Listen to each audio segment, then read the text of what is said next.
Honorable Nsubuga Kenneth Sebagayunga ngono yakwatidde DP Bendera ku kifo kya MP owa Mukono North atabukidde banne bavuganya nabo ku kifo kino okuli Honorable Naji Kibuule sako ne Honorable Kibanuka Abudala Mulima Mayuni nga bano bonna abagambye nti mu bukulembeze bwabwe tebalina kintu kyonna kye bakolera abantu nga kyokka kyewuunyisa n'okubeera ng'omulundi guno era bakumyewo okusaba akalulu.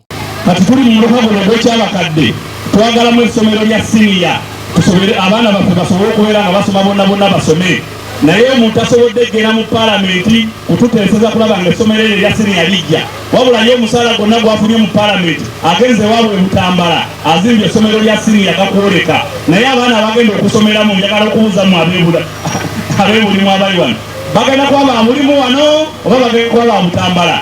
Buli omu Mukama amuwe omukisa bwe yawako emikisa emyaka 10 twali musabye atwesonyiwe agenda akola emirimu emirala. Nono gwe bawaddeko omukisa emyaka 5 naye ategeere nti biganyi nanga mpeko omukisa ngene mpereze ate nange we naamala emyaka 5 fenna mututeeke ku minzaani mulabe ani aweereza obulungi nani aweereza obubi. Olunaku olwaleero Honorable Nsubuga Kenneth lwatandise okuwenja akalulu mu butongole oluvannyuma lw'okukungubaga kwabaddeko okwa Sabiti Namba oluvannyuma lw'okufiirwa mutabani we Augustine Kizito eyali w'emyaka 12 ngono yaziikibwa Sande ya Sabiti ewedde.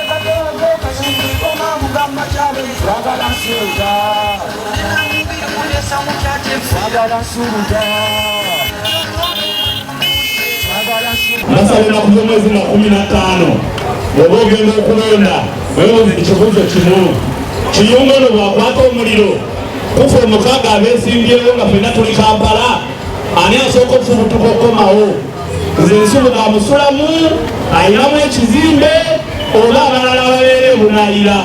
Ono olwaleero akedde kutalaaga mu byalo 6 mu ggombolola y'Ekyampisi okuli Bulimu, Nkonge, Kakoola, Kalagi, Kasala, Namanganga, Namengo, Kyampisi era ng'ono olukuŋŋaana olusimbyeyo alukubye Kyampisi ng'eno yonna owedda ayogerako eri abawagizi be.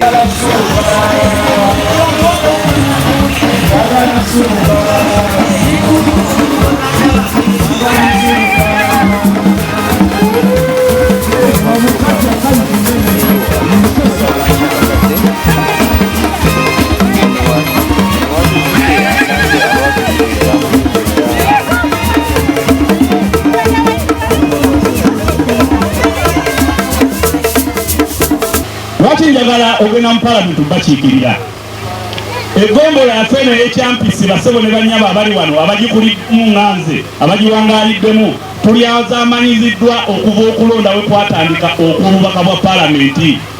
Mujjukire mu 89 wano nga tulonda NRC balonda Mwami Ssekizibu Samuel Jones yali avanta enjeru naye ng'akiikirira ffe abawano era n'empeereza yali ya munguuba. Ono obwedda buli gyatambulira yonna agezaako okubunyisa enjiri eri abawagizi be ku bintu eby'enjawulo byagenda okukolera Bannamukono North okuli okutereeza amakubo, amazzi amayonjo ssaako n'ebintu ebirala. Basuubiza okubeera mu Zaŋŋanda kuba nze Sebagayunga okugatta abantu baffe mwenna nga tetwawuddeemu mu kkala oba oli wa Nuutu oba oli wa NRM oba oli wa kibiina ki oba tokina kibiina. Eno enkola ey'okusosola abantu baffe buli ekibadde ku kyalo omubaka n'akuba essimu ewaffe oyo waffe naye baba bagaba ensigo n'asongamu oyo si waffe temumuwa oyo si waffe temumuwa ebyo ngenda kubikomya mu kisanja kyange ng'omubaka mu wa Paalamenti. Ono avumiridde enkola ya Honorable Kibuule gye yatandikawo eyaweetuukire n'ekigendererwa ekyokulaba nga abalonzi bamutuukirira gy'abeera mu kikomera kye okulaba nga abakolera ku bizibu byabwe eby'enjawulo. Ono agambye nti enkola eno yakujooga bujozi bantu kubanga tosobola kusitula abantu abasooka mu mitwalo 10 batwale mu kikomera kyo gwe omuntu omu ng'ate omubaka wa Paalamenti yavunaanyizibwa okutambula mu bantu ng'anoonya ebirowoozo byabwe asobole obituusayo mu Paalamenti. N'abagabira obupapula nga wandiseeko ekigambo mbuweetuukire ye atuula mu kikomera kye omwami omu ffe tuli abantu emitwalo 10 ayagala ffe tuve ku byalo byaffe tuleme kulima tugende mu kikomera kye. Ekyennaku ekikomera gy'abayita mugenda kwetuukira yateekako geeti 2 n'ebimuli obumuli ebiri ku kkubo nabyo yabiteekako geeti tokkirizibwa na bituulamu. Kakati otadde geeti 2 ewaka ate otugamba weetuukire, abo gaba malala. Nze nsubuga weetuukire wange yoono. Nze ndi omu omuli emitwalo 10. Nze nja kuvanga ewange Kabembe nzije tukole emirimu wano ku bulimu kubanga omubaka wa palamenti bwatyo bw'alina okukola. Ono mu ngeri emu era atabuukiddemu Honorable Muyima Mayuni Kiwanuka Abdallah ng'ono yaliko kati ku ntebe ya Mukono North, ng'ono agambye nti okuleka okwekukutiza ku Kyagulanyi tewali nsonga yonna gy'ayinza kunnyonnyola abantu gy'abakoledde mu kisanja kino eky'emyaka 5 kyamazeeko.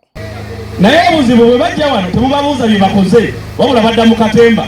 People power, our power, Kyagulanyi abatumidde. Kyagulanyi ffenna tumwagala era tugenda kumulonda.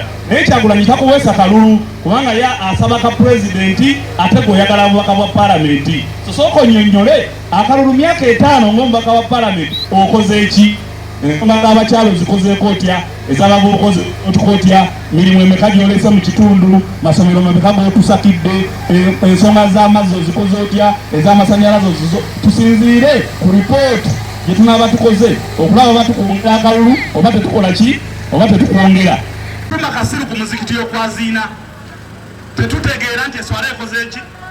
Omuntu omutumye mu palamenti genda kuteeseza yasiba ku rediyo Simba gy'ayogerera kubanga yo boogera Luganda kyokka gwe wamutuma mu palamenti kuteeseza nekibanga ebirowoozo byo tebituusewa takomangawo mu nkonge kuba lukiiko kusaba birowoozo kati akiikirira ki byatwalayo abijjawa. Njagala muntume basebo ne banyabo nze muddu awulira omwami omwetowaze enganze agenda okukomawo wansi funa ebirowoozo byammwe mbitwale. Waliwo nno ow'amalala waliwo ow'amalala gamusuula oli ne tannamanya nti gamusuula ajja agaba obupapula awandiseeko ekigambo weetuukire naye gyagamba ogende ekikomera kye kiriko geeti 2 agawala tosobola kuyitawo.